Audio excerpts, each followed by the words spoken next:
La dinámica, bueno, somos 15 participantes.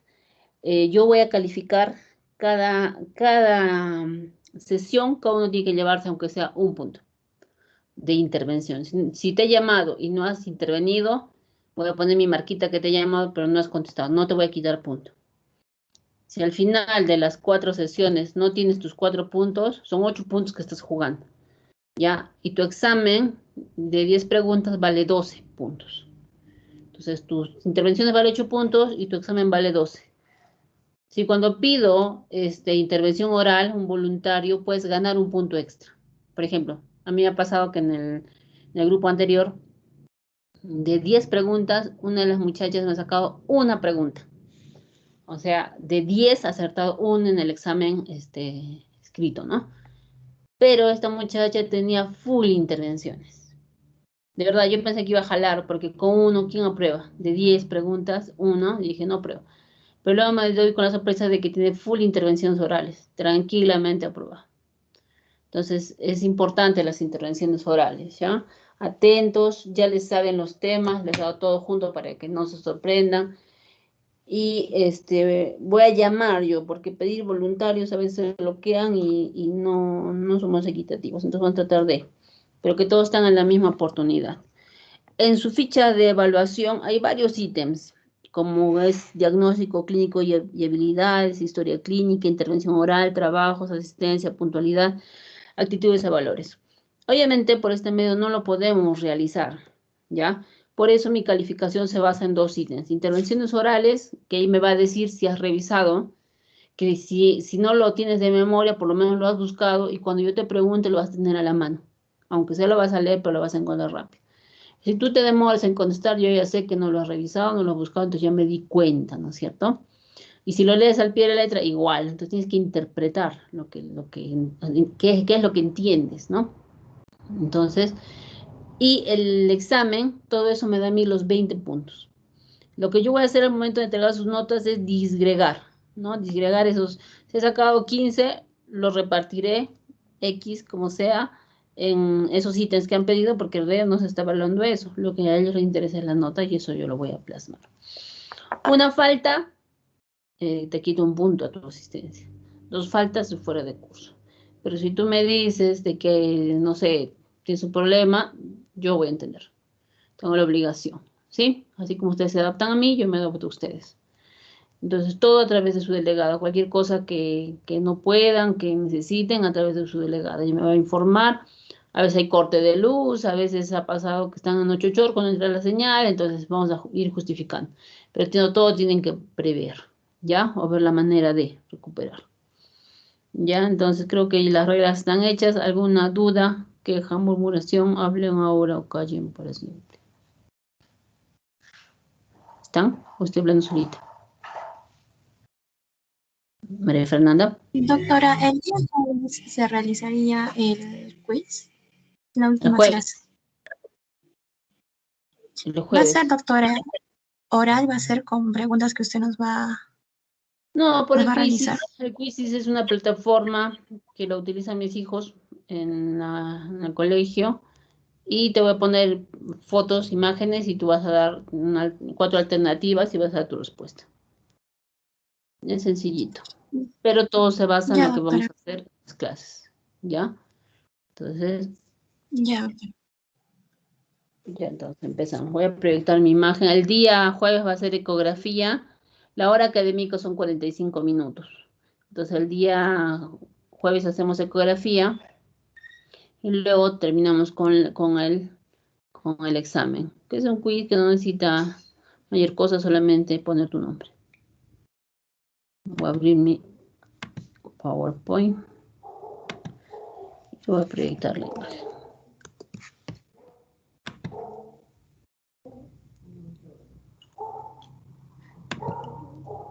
Me avisas, María Fernanda, cuando yo vea la imagen. Sí, doctora, ya se ve. Ya está.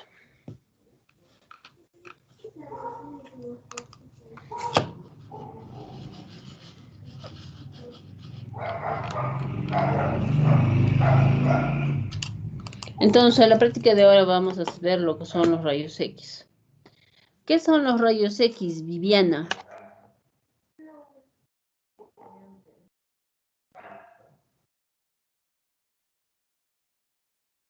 Viviana Ale Calcina. ¿No está? Alison Barbachán.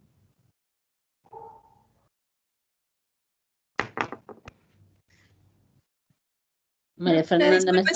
soy Viviana, se me había ido en internet. ¿Ya? ¿Quién está hablando?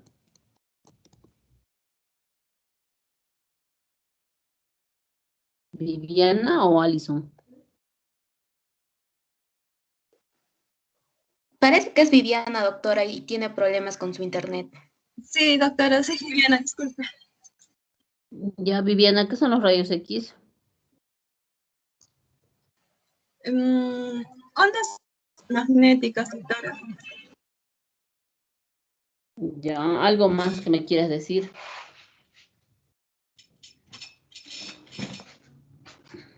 Lo que me acuerdo es que es, invisible al cuerpo, invisible al ojo humano.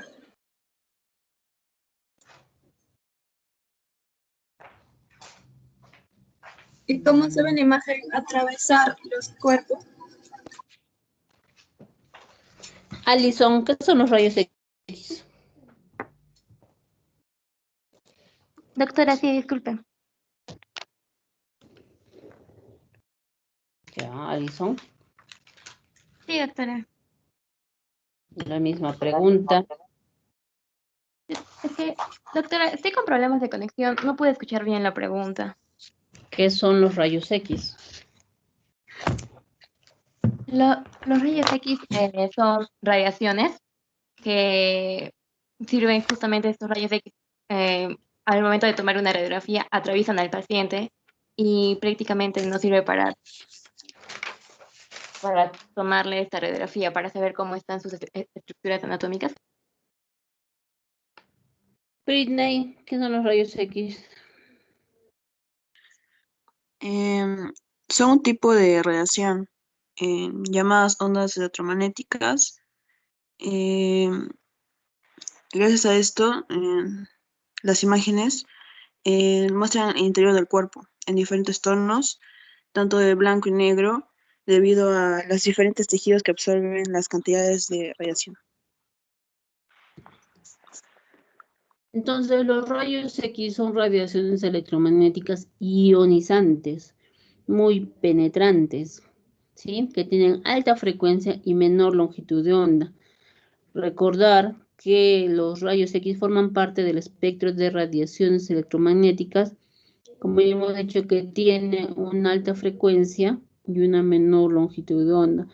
¿Por qué es importante que sean ondas electromagnéticas? Porque van a transportar energía por el aire, ¿ya?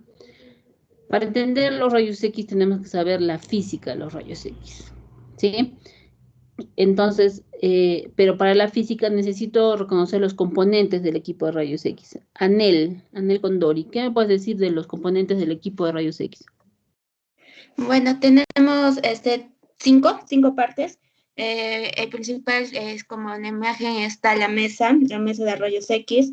Después tenemos el buki, o también llamado estativo, que se encuentra de pared. También tenemos al tubo de rayos X, al generador de alto voltaje y por último al panel de control.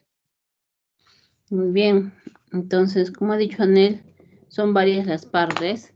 De todas estas, bueno, tenemos el tubo de rayos X, que es la más importante, la que está aquí. Ve mi puntero, ¿sí? Sí, doctora. Luego tenemos el generador del equipo, como dice su compañera, el panel de control donde yo voy a ver lo que es el kilovoltaje, el miliamperaje, y la mesa de exploración, ¿no? Dentro de la mesa de exploración va a estar el buki o la parrilla antidifusora, o en el caso de la mesa, ¿no? Y también en el muro de mural también vamos a encontrar un buki. El buki o parrilla antidifusora lo que va a hacer es disminuir la radiación dispersa que incide en la placa radiográfica. Entonces el buki puede ser de mesa o de mural, ¿no es cierto? De todo esto, la parte más importante es el tubo de rayos X. No olvidemos que debajo del buki o la parrilla antidifusora tenemos unas cajitas. ¿Qué cajitas serán? Serán, como vemos ahí, los chasis o cassettes que dentro de ellos van a estar, lo abres y vas a encontrar las placas de rayos X. Esto en un equipo convencional. Esta placa de rayos X son de plástico o en base de acetato de celulosa o poliéster que van a estar recubiertos por una sustancia, ¿no? Que está en base de plata, que tiene una emulsión fotosensible, ¿sí? Entonces, de todas estas partes tenemos el tubo de rayos X. ¿Qué me puedes hablar del tubo de rayos X Arleti?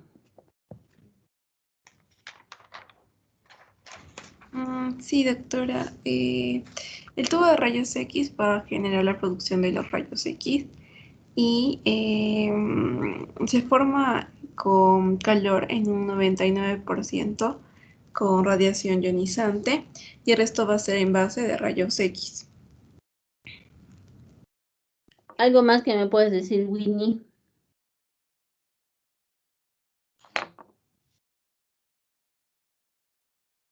Sí, doctora.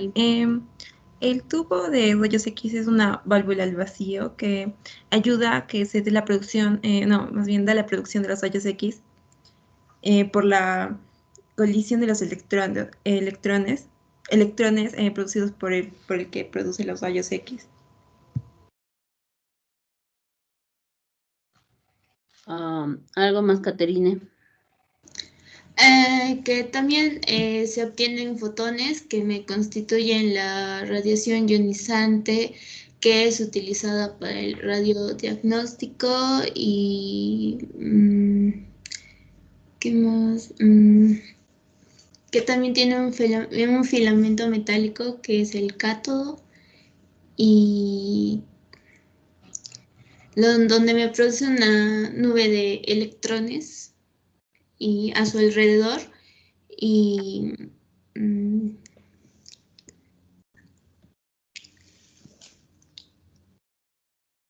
entonces, como hemos visto acá, la parte más importante es el tubo de rayos X. Es una ampolla al vacío, ¿ya? Que está construido por dos polos, ¿no? Ambos polos están recubiertos por un material o un metal que va a soportar alta energía, ¿no? Que generalmente es el tungsteno. En el caso de la mamografía se utiliza otro molibdeno, pero acá utilizamos el tungsteno, sobre todo en el cátodo. Tiene dos polos, un polo negativo que es el cátodo y un polo positivo que es el ánodo. Aquí va a llegar alta energía, ¿sí? Lo que va a llegar acá es una cantidad de electrones, ¿no? O un número de electrones que se va a desplazar hacia el ánodo a una velocidad, ¿sí? Cuando estos electrones van a chocar contra el ánodo, contra el blanco o la diana del ánodo, va a haber una interacción, ¿sí? Entonces se va a transferir la energía cinética a ese blanco y va a dar lugar a diferente energía. Más del 90% se transforma en calor y una mínima parte se va a transformar recién en la radiación, en los rayos X, ¿ya? Ahora, como les decía, estos electrones viajan en un número y una velocidad. Eso tiene que ver con el kilovoltaje y el miliamperaje que vamos a ver. Entonces, el kilovoltaje y el miliamperaje, kilovoltaje, ¿ves, María Fernanda? Y miliamperaje. Entonces, yo hablo de un número de electrones, voy a hablar de corriente de tubo o número de electrones. Entonces, a mayor número o a mayor miliamperaje, lo que voy a tener es mayor cantidad de rayos X. Entonces, a mayor miliamperaje voy a tener mayor dosis de radiación. Eso es con el miliamperaje. En cambio, con el kilovoltaje no es el número, sino la velocidad con que viaja del cátodo al ánodo y hablamos del kilovoltaje, llamado también potencial eléctrico. Eso tiene que ver con la velocidad de los electrones acelerados. Entonces, a mayor kilovoltaje se va a disminuir el contraste entre las densidades. Entonces, como va a disminuir, lo voy a ver negro, ¿sí? Entonces, tengo que bajar el kilovoltaje. Entonces, cuando hablamos de una placa quemada, hablamos de kilovoltaje. Entonces, de los dos, del kilovoltaje y el miliamperaje, ¿quién tiene que ver con la calidad de la placa? María Fernanda. En la calidad, doctora, sería el kilovoltaje. El kilovoltaje, ¿no es cierto? El kilovoltaje, como les dije, tiene que ver con la calidad de la placa. ¿Por qué? Porque a mayor kilovoltaje, el contraste de las densidades va a disminuir. Entonces voy a ver negro, no voy a poder ver diferencia entre densidades, que ahorita vamos a explicar lo que son densidades. ¿Cómo se forma la imagen, María Fernanda?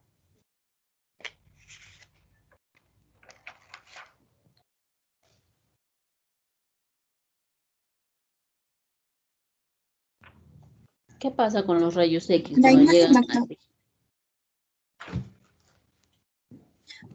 Doctora, la imagen, los rayos se van a absorber y va a ser de acuerdo al tejido, ¿no? Vanessa?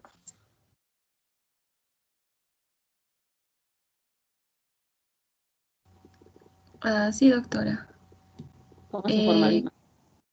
Creo que es porque estos haz de electrones que nos explicó, como están a bastante velocidad, están acelerados, van a chocar entre ellos.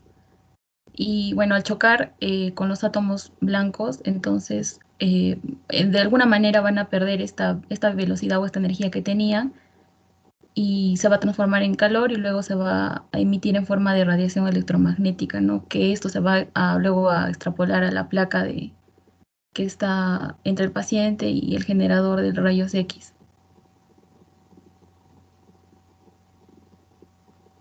Ya, lo que hemos hablado de lo que está dentro del tubo, pero una vez que sale ese 1% de rayos X, lo vas a irradiar a tu paciente.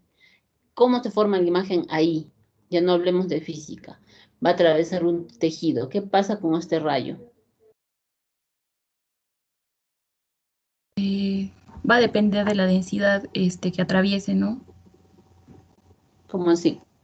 Por ejemplo, si en este caso atraviesa el hueso, que en este caso tiene una densidad por el calcio más densa que el aire, entonces se va a producir una diferente coloración. En la placa radiográfica, en la que no es, o sea, nosotros lo que vemos es la imagen en negativo, o sea, todo lo contrario, vemos al revés. Entonces, cuando nosotros, como en este caso, va a atravesar un órgano sólido, entonces los rayos X se van a absorber y no va a llegar suficiente rayos X a la placa. Si tú lo sacas de frente, esa imagen, la parte del hueso va a ser negro y la parte de los pulmones va a atravesarlo fácilmente. ¿Por qué? No, porque no tiene resistencia. Entonces llega más luz y va a ser más blanco, ¿no es cierto? Pero como es al negativo, lo vamos a ver al revés. Y al verlo al revés, el huesito, ¿no? Que lo ha absorbido, lo voy a ver blanco y el aire lo voy a ver negro. ¿Sí? Entonces,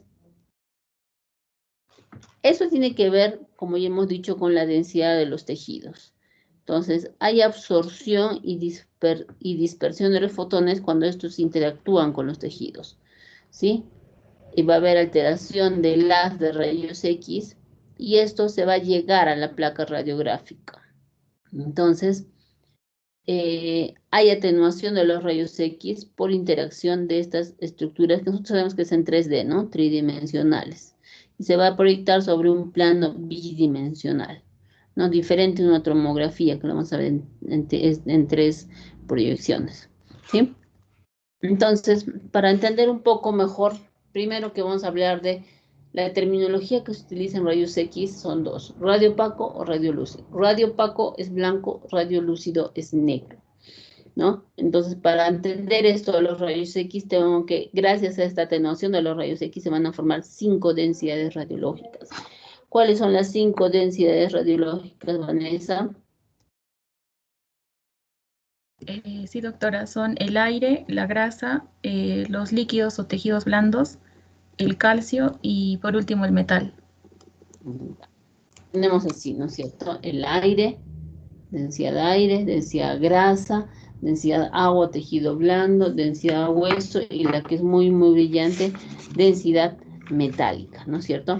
Si vamos a hablar de colores, el aire se ve negro, negro, negro, en la grasa se ve un gris oscuro, el agua se ve como un gris suave, el hueso es un blanco y en cambio el metal es un blanco luminoso, ¿no es cierto? Son las 5 densidades básicas radiográficas. En este caso, estos rayos X de tórax.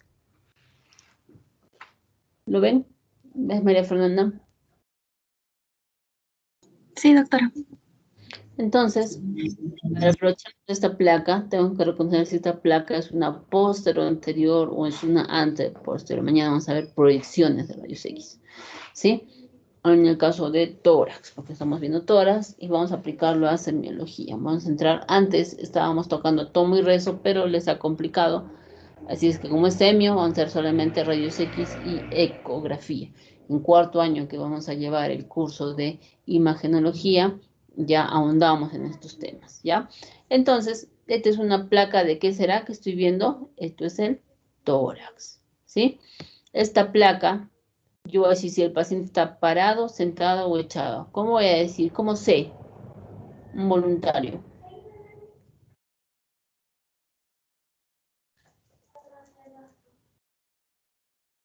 No hay voluntarios. Doctora, ¿Por qué es antero? Pues, doctora, creo que podría ser anteroposterior. Estaba viendo que un video donde explicaban que podía ser por la posición de la clavícula, empezando por ahí, que las clavículas podrían ocupar el espacio de los pulmones cuando era póstero anterior, y cuando era antero-posterior, las clavículas salían de la imagen de los pulmones, o sea, estarían mucho más elevados que en la imagen que se ve ahora en sus diapositivas.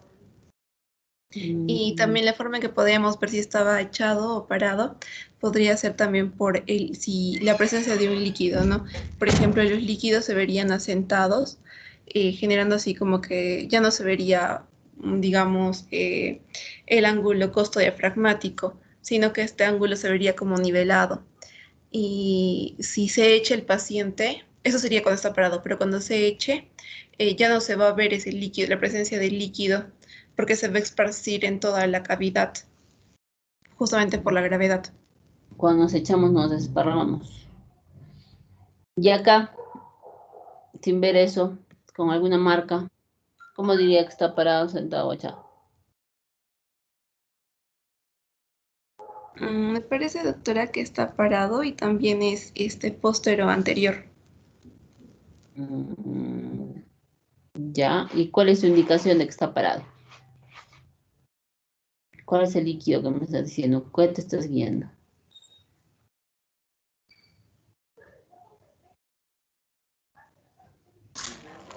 Doctora, ¿podría ser porque observamos lo que es el nivel hidroaéreo en la parte inferior? ¿Dónde? ¿Está?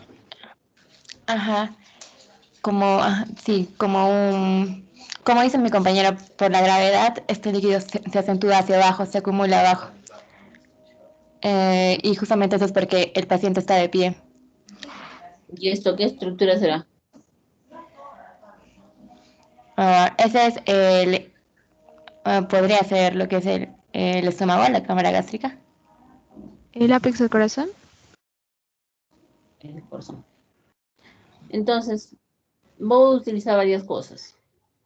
Primero, que cuando yo veo una placa de tórax me tengo que fijar varias cosas, desde el nombre, la fecha, ¿no? Si tuviera la edad, dónde se lo he realizado y todo, ¿no? Entonces ya decir que es una, ¿no? Ya estamos viendo que es mujer, para empezar, y ya sabemos que es una radiografía de tórax. Si yo quiero saber si el paciente está parado, sentado o echado, me voy a fijar en la marquita, esta R. Acuérdense que cuando miran la placa rayos X es como que me están mirándome a mí, están mirando a su paciente. Esta es la derecha de sus pacientes. Están mirando cara a cara, ¿sí? Entonces, esta es la derecha del paciente, por eso la R de right. Si tuviera la L, ¿no? Esta sería la izquierda, pero no es la R de derecha. Entonces, esta es la derecha del paciente.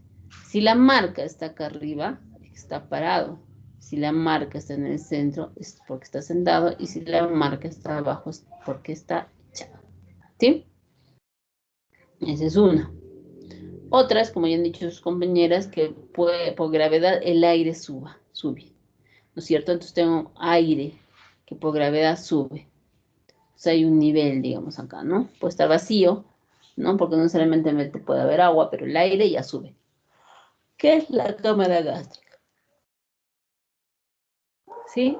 Entonces, esas son mis dos maneras de decir que mi paciente está parado, sentado, echado. Ahora, para la incidencia que está mencionando su compañera, cuando yo las clavículas la veo fuera, bien afuera, es una incidencia que es la lordótica, que mañana vamos a revisar. ¿Ya? No las llego a sacar, pero ¿cómo yo puedo saber que es una posterior anterior y no una anteposterior? Porque ha sacado las escápulas afuera.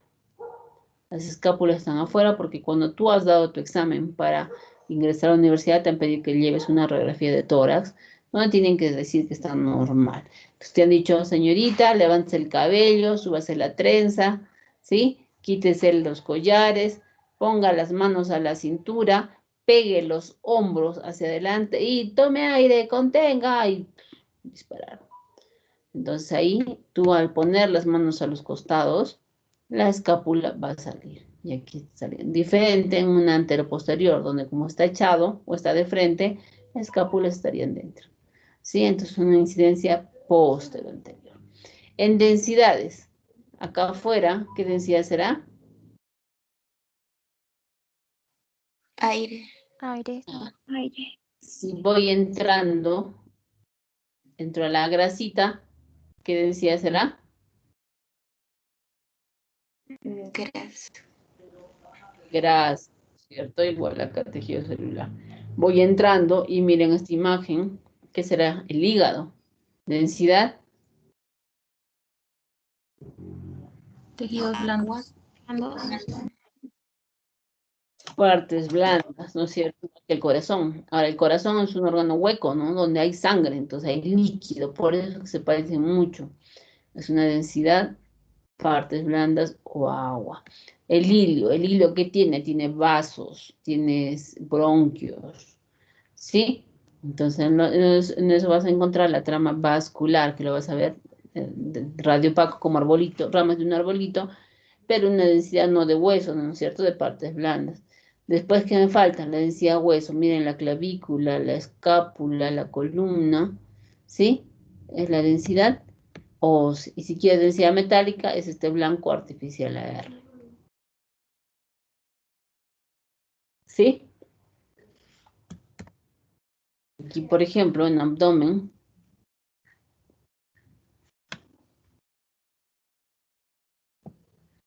tengo igual densidad acá afuera, aire, densidad tejido celular, tejido o densidad grasa, densidad partes blandas, ¿sí? Densidad ósea y densidad metálica. ¿Qué densidad tendrá esto? ¿Dónde está mi manito? Grasa. No, ¿dónde está mi manito? Estoy en un colon. Tejido blando. Líquido. Densidad Tejido aire, doctora. ¿no? Porque estoy en el colon, ¿sí? No, en cambio acá hay residuo fecal y acá no. Entonces, qué importante es reconocer las densidades para que pueda reconocer estructuras, ¿no? Mira, se ha comido una pila, esta pila de reloj, las más peligrosas, ¿no?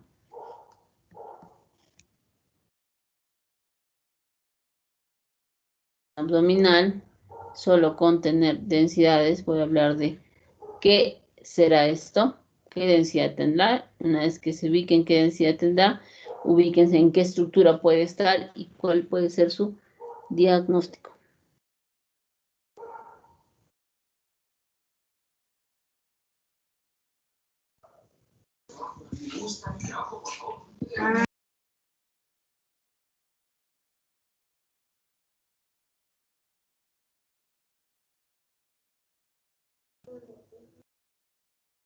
¿Alguien? ¿Un voluntario? Densidad de hueso. Densidad ósea, ya.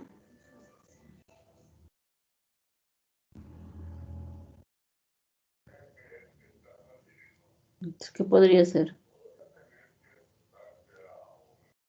Un cálculo, doctora. Ya, es caliente. ¿Cálculo dónde? renal, Renal. Si es un cálculo renal, ¿cuál es el diagnóstico? litiasis. Ya, entonces tiene forma de la pelvis renal, ¿no es cierto? No solamente de la pelvis, sino del sistema pielocalciliar. Y es densidad cálcica, entonces es un cálculo coraliforme, ¿no? Renal derecho. ¿Sí? Ya que reconocen densidades, ¿qué les parece esta plaquita?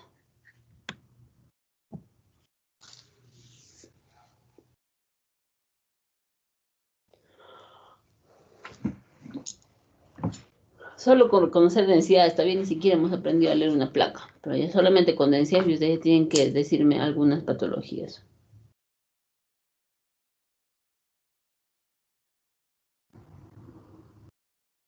Aire.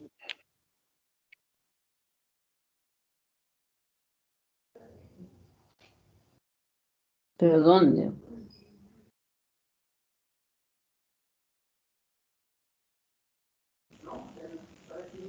Aire en la cámara gástrica. No, siempre hay aire en la cámara gástrica. ¿Pero cuál es la patología? Un voluntario, por su punto. Hay varias patologías. Doctora, puede ser neumotórax bilateral. Ya, ¿dónde está tu neumotórax?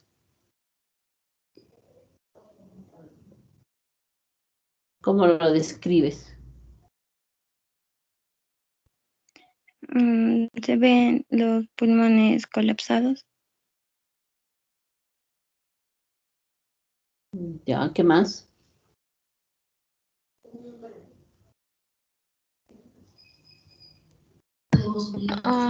Doctora, tal vez hay aire en el espacio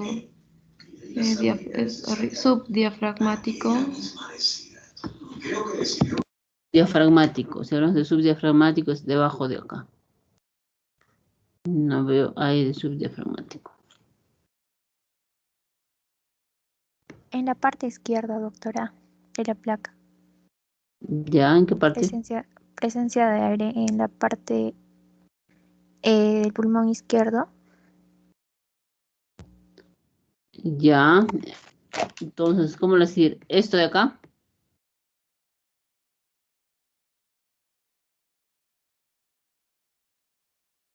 Hola. Sí, doctora. ¿Tu nombre? Stephanie Poco. Y entonces, cómo lo describirías, Stephanie? Imagen radiolúcida periférica de mi tórax izquierdo, ¿no? Con lo que evidencias acá, ¿no es cierto? Porque no, acá no hay pulmón, diferente acá adentro, ¿sí? Entonces, imagen radiolúcida, que es aire, ¿no? Y el pulmón está colapsado. ¿Qué será esto, Stephanie? Neumotórax. ¿Es mi puntero? Ah, sí, doctora, sí, recién. ¿Qué es eso? Em, podría ser un tubo de drenaje, doctora. Un tubo de drenaje. Igual que este radiolúcido, también está acá, ¿no es cierto? Periférico. ¿Qué te parece, Stephanie, lo que vemos acá afuera?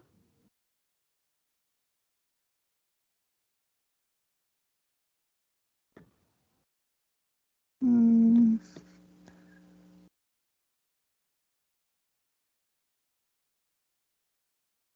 ¿Qué densidad tiene?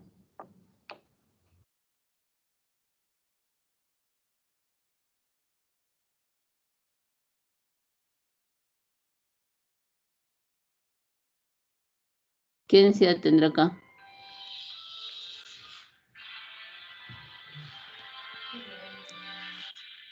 agua, doctora.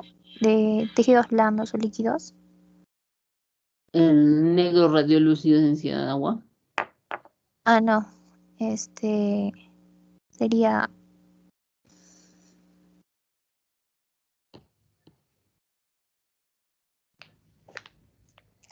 Sería aire, doctora. Sería aire. Y si está en tejido celular subcutáneo, ¿cómo se llama eso? Enfisema subcutáneo. Enfisema subcutáneo. Entonces tiene un neumotórax bilateral a predominio izquierdo con su tubo de drenaje y tiene enfisema subcutáneo. ¿Cómo yo lo visualizo? ¿Cómo lo siento? ¿Por cómo diagnostico? ¿Cómo sospecho?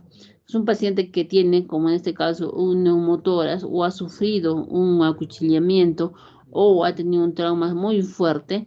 Tú lo examinas y le tocas con tu palma, con tu yema de los dedos la piel y vas a sentir, a ver, agarra tu cabello en tu orejita y frótalo. Al frotarlo vas a sentir un sonido. Ese sonido lo vas a sentir en tus dedos cuando lo toques a tu paciente, como burbujitas entre los dedos. Tú dices, ah, tiene un enfisema subcutáneo. ¿Sí? Entonces, eso es otro diagnóstico. ¿Sí? Aquí voy a ver una lesión. En lo que les dejé, en su tarea les dije que buscaran diferencia entre nódulo y masa.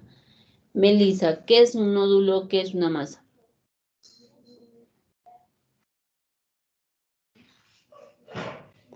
¿Cuál es la diferencia?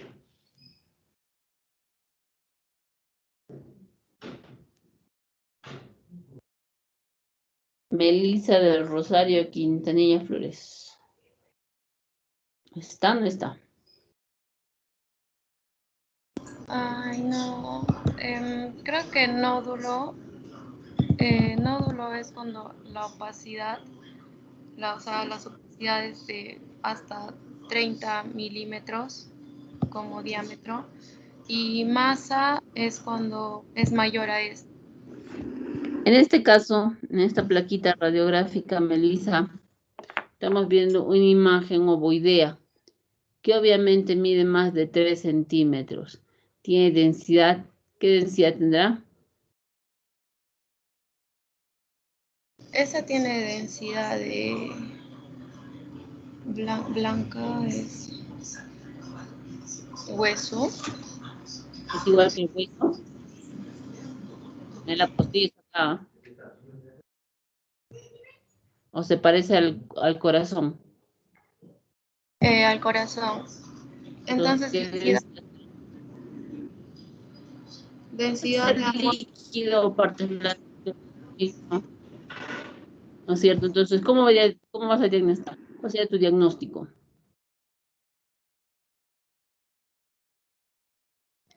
Simplemente va a decir masa en base de mi tórax derecho. Si yo quiero saber si está delante en el lóbulo medio o lóbulo posterior, me voy a fijar si borra o no la silueta. Cuando borra la silueta, voy a decir que está en el lóbulo medio. Cuando no borra, está en el lóbulo posterior. Acá borra, no borra. No borra. Le hago la lateral y encuentro atrás. ¿Sí? Entonces, está en el lóbulo posterior. Entonces voy a decir masa basal derecha. Si quieres, específicamente en el lóbulo posterior derecho. ¿Sí? Entonces, es la diferencia entre nódulo y masa. ¿Puede ser un quiste? Sí. ¿Puede ser uno sólido? Sí. ¿Sí? Entonces, así me sirve eso. Entonces, la radiología, como ya estamos viendo, se divide en radiología simple, ¿sí? Y si usamos contrastes, vamos a hablar de la radiología especial. En el caso de contrastes, ¿qué es un contraste? Angie Rojas.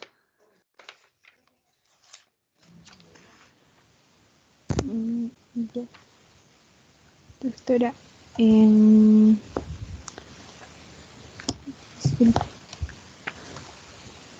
ya, los contrastes, existen contrastes negativos y positivos.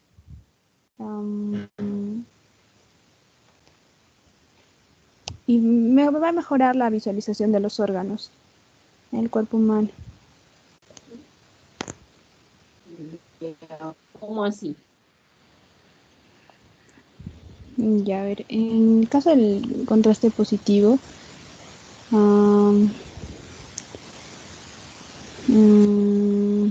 yo sé, se utiliza estudios con bario, productos yodados. A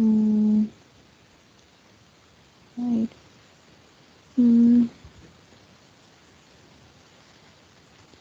Ya. Son, a ver, me voy a dañar un poquito, ya. Sustancias que resaltan o opacan. En realidad los contrastes son sustancias que resaltan o opacan las estructuras anatómicas. Entonces, los contrastes, como está escrito ahí, permiten resaltar y opacificar estructuras anatómicas, ya sean fisiológicas normales o patológicas, ¿no es cierto? En otros casos va a evaluar incluso hasta perfusión, pero en el caso de contraste solamente me va a permitir opacificar. Voy a ver mejor cierta anatomía. Ya, dentro de los contrastes tenemos varios tipos, ¿no es cierto? Hay contrastes positivos y contrastes negativos. Lo positivo lo voy a ver blanco o radiopaco, ya conocemos la terminología. Y, negativo lo voy a ver negro o radiolúcido. Entonces, negro, radiolúcido o negativo, vamos a hablar del aire, ¿sí? Los positivos vamos a hablar de los contrastes baritados y los contrastes hidrosolubles o yodados, ¿sí? Uno de ellos es el bario. ¿Qué sabes del contraste del bario, Angie? Ya, es útil en exploraciones del aparato digestivo. No se absorbe y no altera tampoco la función fisiológica normal. En ocasiones se agrega productos modificadores de la viscosidad para obtener una mejor imagen mucosa. ¿Qué puedo hacer? Yo me he dicho digestivo, pero específicamente, ¿qué puedo ver?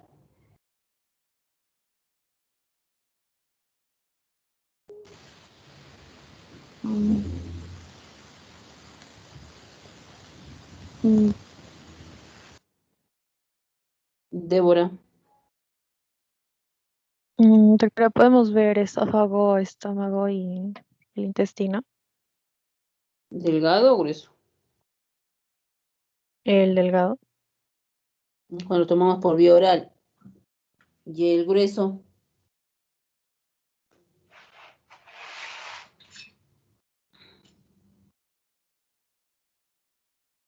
¿cómo lo evalúo el colon? ¿Con otro contraste o con ese nomás?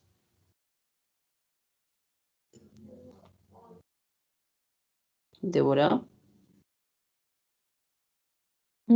Doctora, ¿se evaluó con el bario? Ya, pero ¿cómo lo doy? En forma de como un Doctora, enema. ¿se administra Débora. con aire a través del recto? Como un enema, doctora. Ya. ¿Estoy con Débora o Débora cambió de voz? Está pasando por la pubertad que está cambiando de voz, creo. Entonces, el bario es un metal, ¿sí? Es un metal pesado que se puede administrar por vía oral o vía transrectal. Por vía oral va a llegar a ser hasta el tránsito intestinal. Voy a poder ver intestino delgado, cuyo estudio acaba cuando llega a la válvula ileocecal. Entonces, yo quiero ver colon, tengo que administrarlo por vía rectal o por un enema, ¿sí? Entonces, el bario, como ya he visto que es como tiza, así en el dibujito como estamos viendo acá, lo vas a destapar y huele, qué rico, huele a vainilla, a helado, ¿no? Pero lo pruebas y sabe a nada, a tierra, a yeso, ¿sí? Como es tizoso, como es tiza, arena, ¿no? Entonces puedes tomarlo, pero lo tienes que excretar. Tú no vas a meter bario no sé, al útero, a una fístula, a la vena, ¿no? Porque no vas a poder excretar. Se puede morir el paciente. Pero sí lo puedes poner a la vía digestiva. Si estás sospechando una perforación de víscera hueca, no le puedes dar ningún contraste, ni siquiera los hidrosolubles.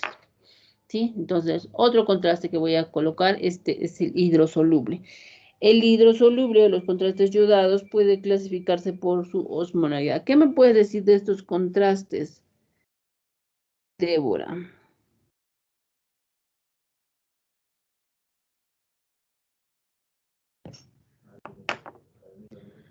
Claudia Paola.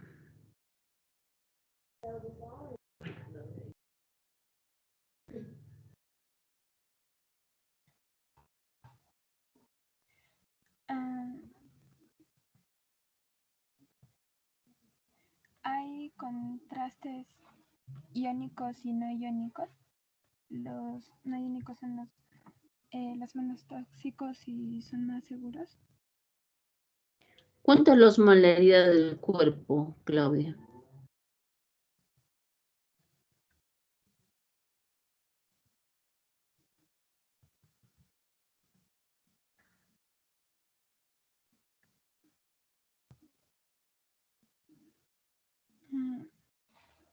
Entre 275 a 295 miliosmoles por kilogramo.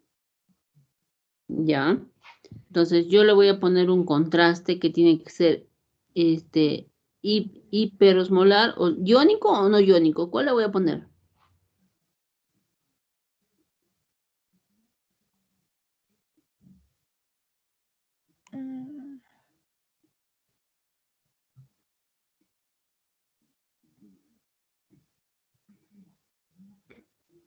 Anaí.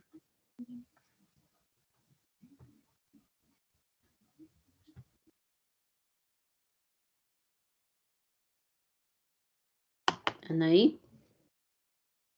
Anaí Vilca Flores. Sí, doctora, aquí presente. ¿Qué me puedes decir del contraste hidrosoluble? ¿Cuál de estos puedo poner a la avena? ¿El iónico o el no iónico?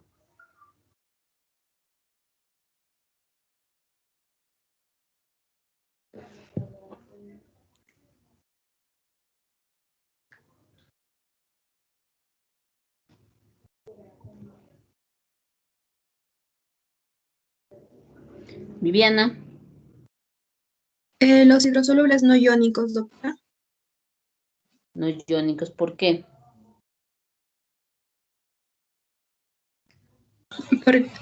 Porque son menos tóxicos, son más seguros y por su menor osmoticidad tienen menores efectos secundarios y puede haber una mayor tolerancia.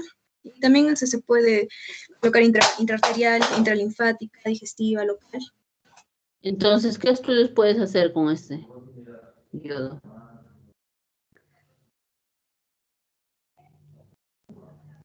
Con este contraste. Si lo vas a poner a la avena.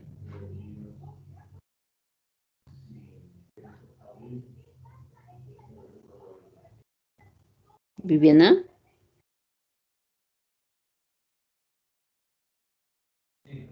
Alison.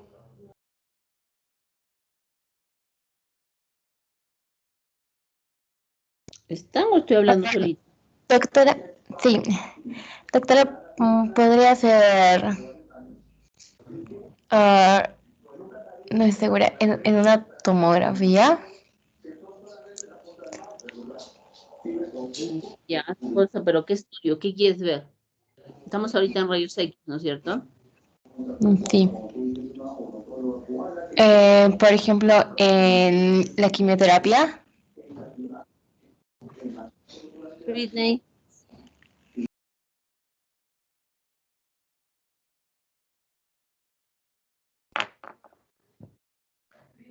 Britney Cáceres. Sí, doctora. La misma pregunta.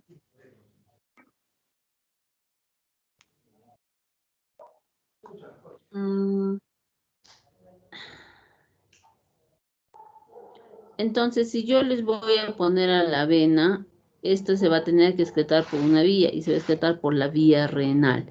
Si se va a excretar por la vía renal, va a tener una fase nefrográfica, voy a ver el riñón y luego una fase excretora viendo la pelvis y los uréteres y finalmente va a llegar a la vejiga. Todo eso se va a dibujar por su simple hecho de eliminarse.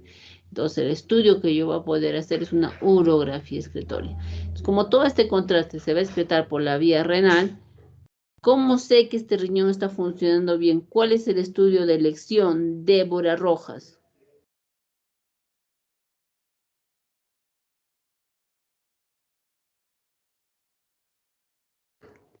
Claudia Paola.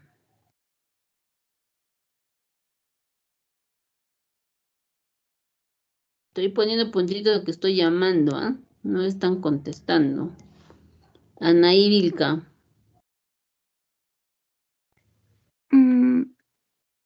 Doctora, Ya, en los pacientes con función renal normal se elimina alrededor de un 85% a las 24 horas. ¿Cuál es el estudio que me va a decir que ese riñón está funcionando bien?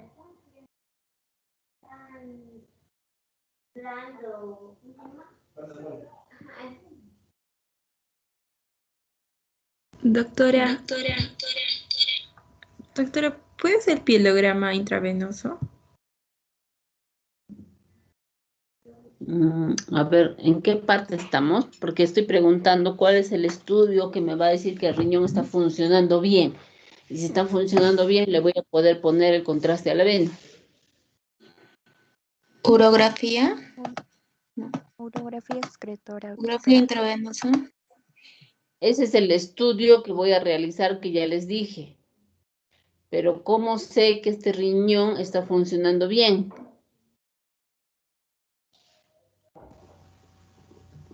Con los valores de creatinina.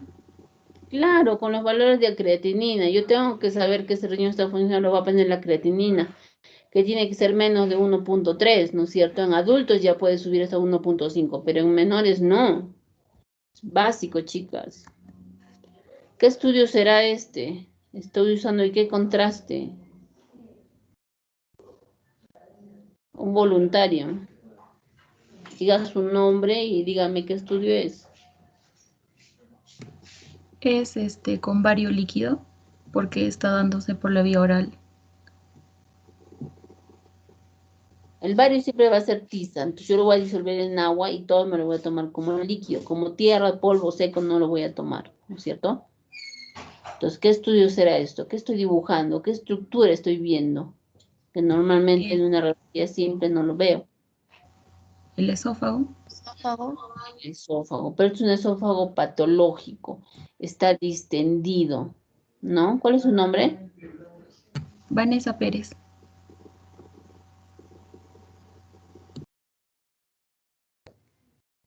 Entonces, como está bien distendido este esófago, recuerden que todo el intestino tiene un peristaltismo, ¿sí? Entonces, nunca voy a ver enterito. Mira, aquí estoy viendo casi enterito, lo estoy viendo distendido, todavía termina en punta, miren acá. Entonces, está bien distendido y termina en punta, es una acalasia. ¿Qué estudio será?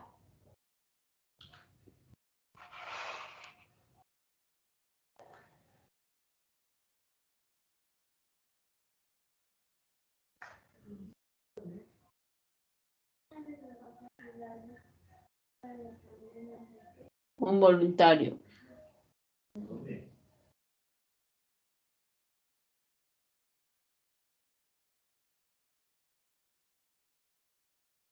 No hay voluntarios.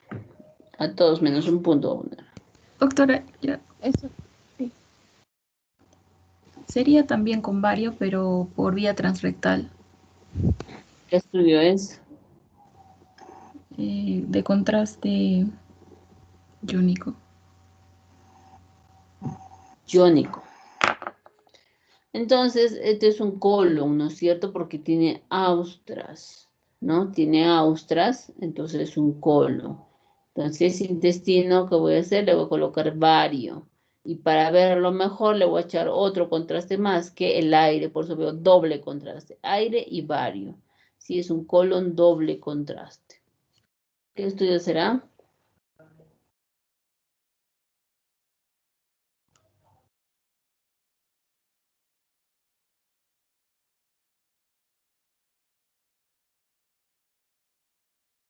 Entonces es un estudio especial, ¿no? Estoy viendo la cavidad uterina. Tiene la cavidad uterina, trompas de falopio, entonces una histerosalpingografía. ¿No es cierto? ¿Qué contraste usaré? El contraste hidrosoluble, ¿no? El yodado. Puedo usar cualquiera de los dos, iónico, no iónico, no interesa porque no lo estoy poniendo en la vena. Sí, cuestión de gustos. Y voy a esperar que este contraste llegue a la cavidad peritoneal. ¿Qué estudio será?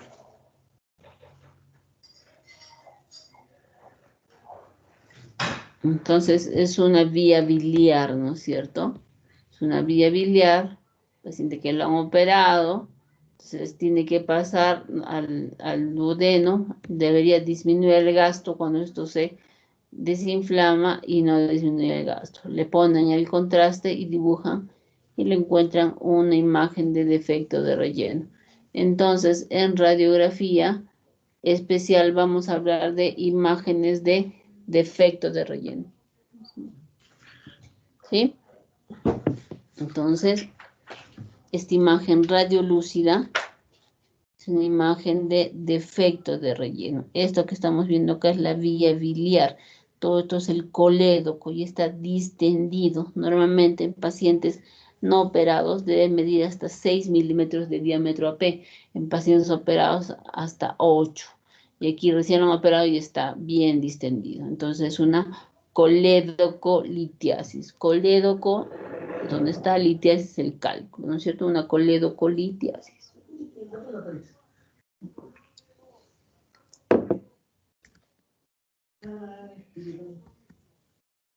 Entonces, los rayos X tienen varias indicaciones. Podemos ver todo el sistema musculoesquelético, desde el cráneo hasta los huesitos del pie, ¿sí? Tengo que pedir cráneo, huesos propios de nariz, columna cervical, dorsal, lumbar, hasta sacro, la pelvis, húmero, fémur, tibia, peroné, radio, cúbito, la mano y el pie, ¿sí? Luego respiratorio, pulmones, gastrointestinal, ¿no? El abdomen, el sistema urinario, puedo ver riñones, vejiga y corazón, y directamente puedo ver si tiene o no cardiovegalia. Cuando las indicaciones ya sabemos que tiene el efecto teratogénico, ¿no? Y a grande plazo puede ser el carcinogénico. Entonces, hay otros efectos de radiación que no los vamos a ver ahora, ¿ya? Entonces aquí tenemos la plaquita de rayos X, entonces es la radiografía simple, ¿ya? Entonces, llegamos ahí, vamos a hablar un poco voy a hablar mi otro tema. Un break, chicas, de 5 minutos. Ya, doctora.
¿Llevé mi imagen, María Fernanda?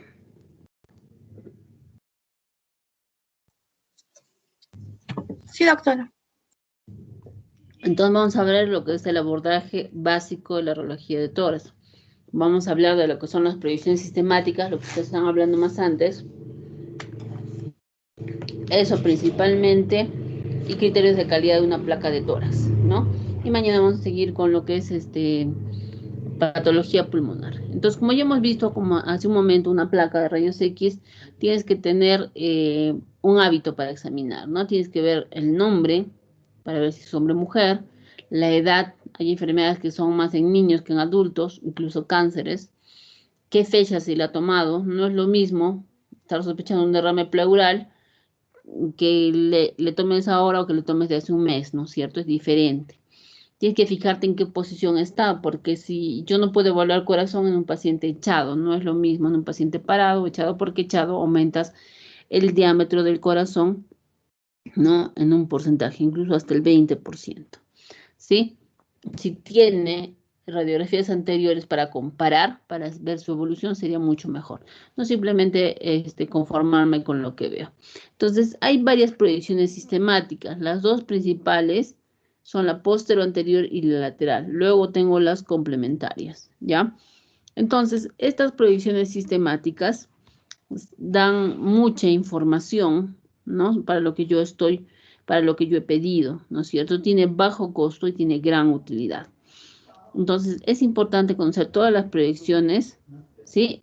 Y qué indicación, ¿no? ¿Para qué? ¿Qué es lo que quiero ver? Por ejemplo, acá tengo una incidencia, una proyección. Si el tubo está acá arriba, sería una incidencia antero-posterior. Si el tubo viene de atrás, sería una posterior-anterior. Y si viene de un lado al otro, es lateral, ¿no es cierto? Donde el lado izquierdo se pega al buqui, ¿sí? Entonces, primero vamos a ver la proyección posterior-anterior. Como vemos acá, el tubo viene de la espalda hacia adelante y el buqui o el mural está delante de la paciente. Donde tú, cuando vas a tomar tu examen, te va a decir que pegues las clavículas hacia adelante, pongas los brazos a los costados, no tomes bastante aire y contengas y va a salir la placa de tórax. Visto así mejor.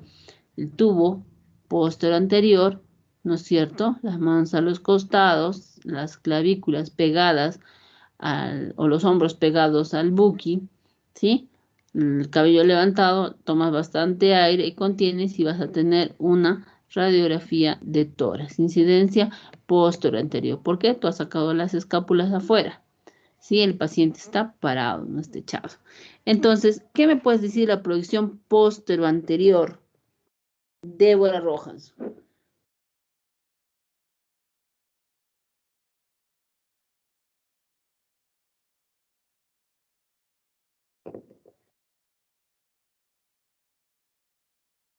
Yo apunto todo lo que llamo, si no llaman no contestan, ya llamé, tuvieron su oportunidad. Son 8 puntos que se están jugando en sus intervenciones. Winnie Farfán.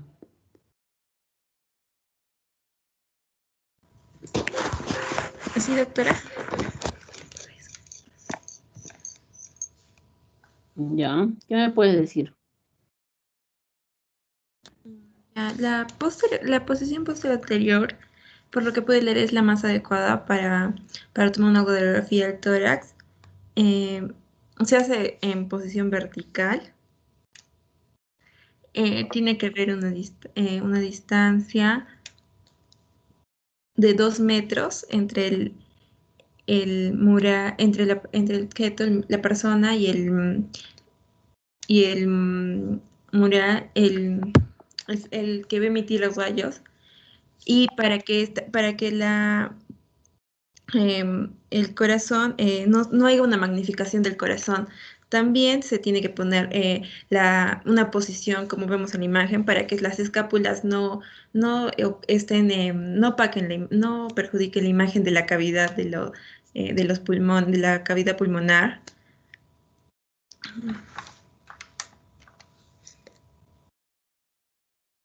Ya. Entonces, la proyección posterior anterior es la más común, es la que da mejor exactitud del tamaño cardíaco. tiene un continente. ¿Quién es el continente? La parrilla costal, ¿no es cierto? Y el diafragma. Y el contenido, ¿quién va a ser el contenido? El mediastino, el corazón, los grandes vasos y los pulmones, ¿no es cierto? Para eso me sirve la proyección posterior, ¿no es cierto? ¿Qué me puedes decir de la proyección lateral? Alison, Adriana. Ay, ya, doctora. La proyección lateral al paciente se le hace acostar sobre el buki justamente en donde se encuentra la lesión. Entonces, para que se tome una radiografía de ese lugar, ¿no? De donde se encuentra la lesión. Entonces, sí, se pide lo que es una placa lateral izquierda, si es que la lesión está en el lado izquierdo o si es al revés, ¿no? ¿Qué opinas, Claudia Salinas?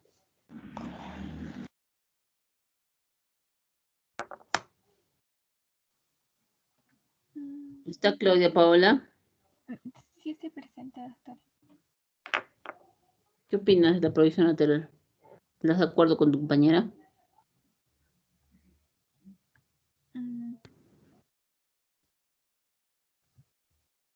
Sí, sí, estoy de acuerdo.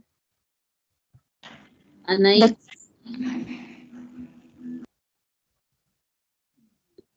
Anaí Vilca.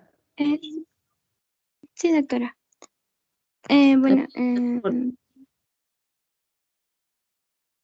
Bueno, la radiografía lateral también es considerada como un complemento de la radiografía posterior anterior.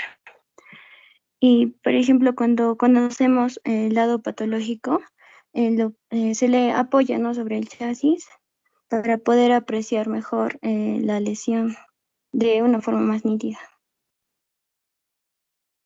Primero que la proyección lateral, como ya has dicho, gracias Anaí, la proyección lateral es complementaria a la incidencia posterior anterior.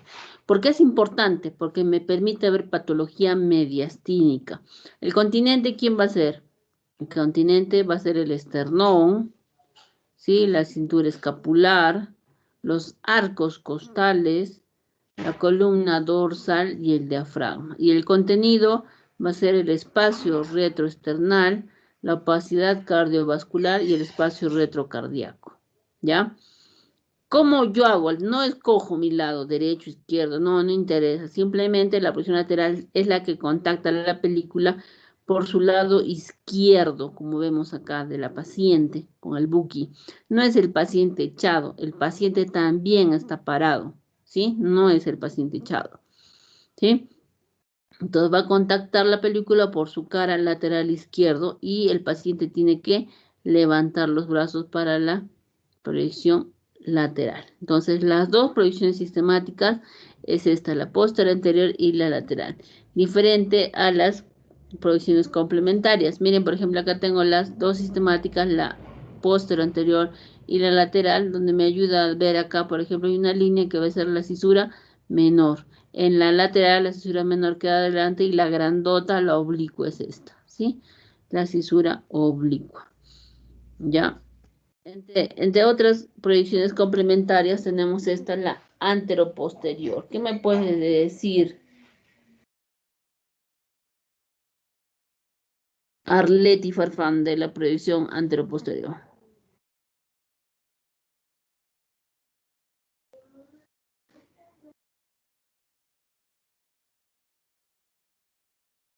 Un voluntario. Sí, doctora. La proyección anteroposterior no se pone de pie, sino se va a poner echado el paciente. Y también tengamos en cuenta que en esta silueta, como usted ya indicó, también en esta proyección la silueta de cardíaca y lo que es el área del mediastino va a agrandarse en un 20%.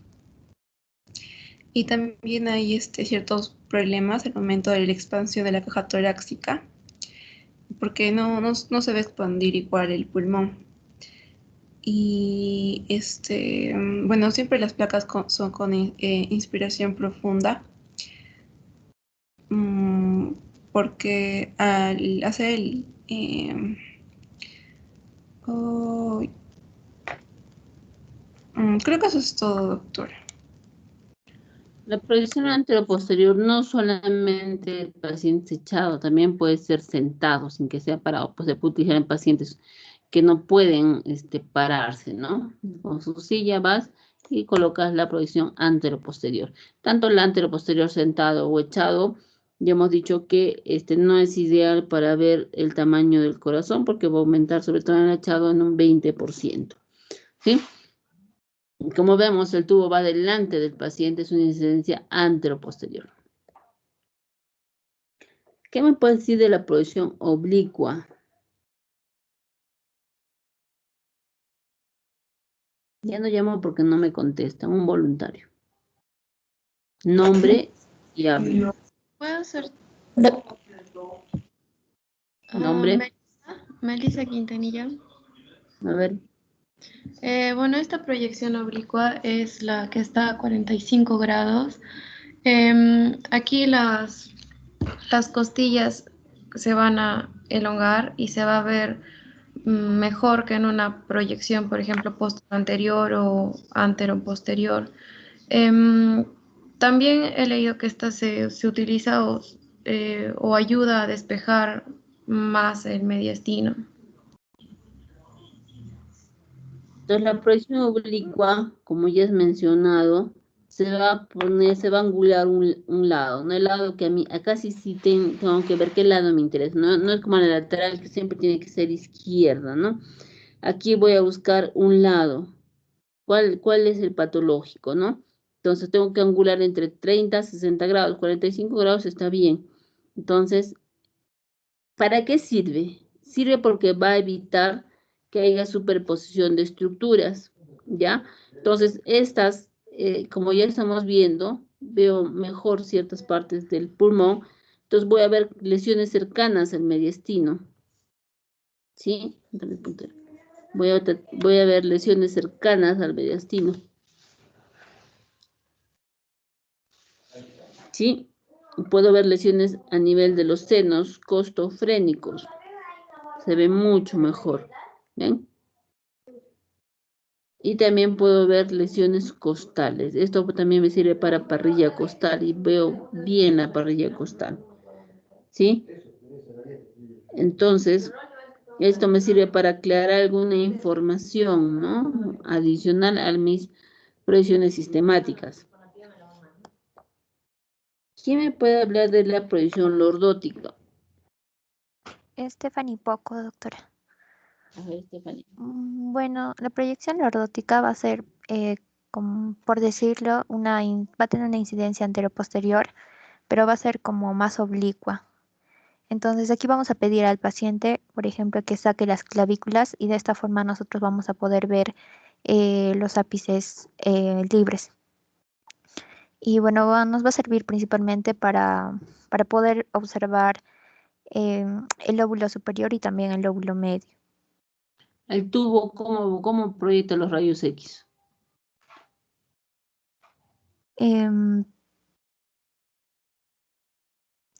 ¿Cómo, doctora? Disculpe. El tubo, ¿dónde se coloca? ¿Cómo van los rayos X? ¿Antero, posterior, posterior, anterior y en qué dirección? Va a estar medio oblicuo, va a tener, leí que tiene una inclinación caudocraneal. Gracias, Stephanie. Entonces tengo el tubo a rayos X y el paciente está acá y va a subir de abajo hacia arriba, cráneo caudal. ¿Sí? Entonces es como que yo levanto mis ojos al techo, así van los rayos X. ¿Sí? Al hacer eso, las clavículas quedan fuera. Mira la posición del paciente. Las clavículas quedan fuera y veo mejor los ápices. ¿Sí? Entonces, ¿para qué es útil? Para ver lesiones en los vértices pulmonares, puedo ver bien el segmento apical y puedo también ver colapsos a nivel del lóbulo medio.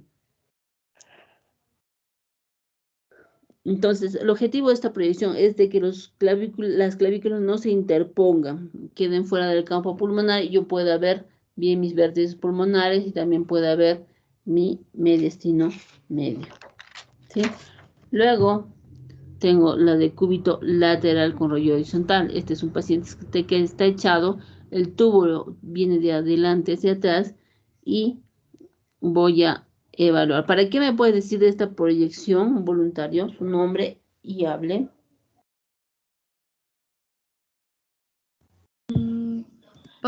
¿Podría ser para derrame pleural? ¿Cómo así? Explícame tu nombre. Melissa, pues. Melissa, ¿cómo estás? Pues de cúbito supino o lateral, entonces yo creo que el rayo va a poder captar mejor los espacios de la pleura, entonces vamos a poder si después están vacíos o si tienen algún contenido. Entonces, en esa proyección de cúbito lateral, le voy a hacer primero en decúbito lateral, ya sea derecho o izquierdo, y el haz va a entrar en un plano horizontal, como vemos ahí en la imagen. Si depende del lado que a mí me interesa, puede ser derecho o izquierdo. Me sirve para movilizar líquidos, entonces va a identificar contenido líquido y detecta desde 10 mililitros de líquido. Entonces, es la más sensible, ¿ya?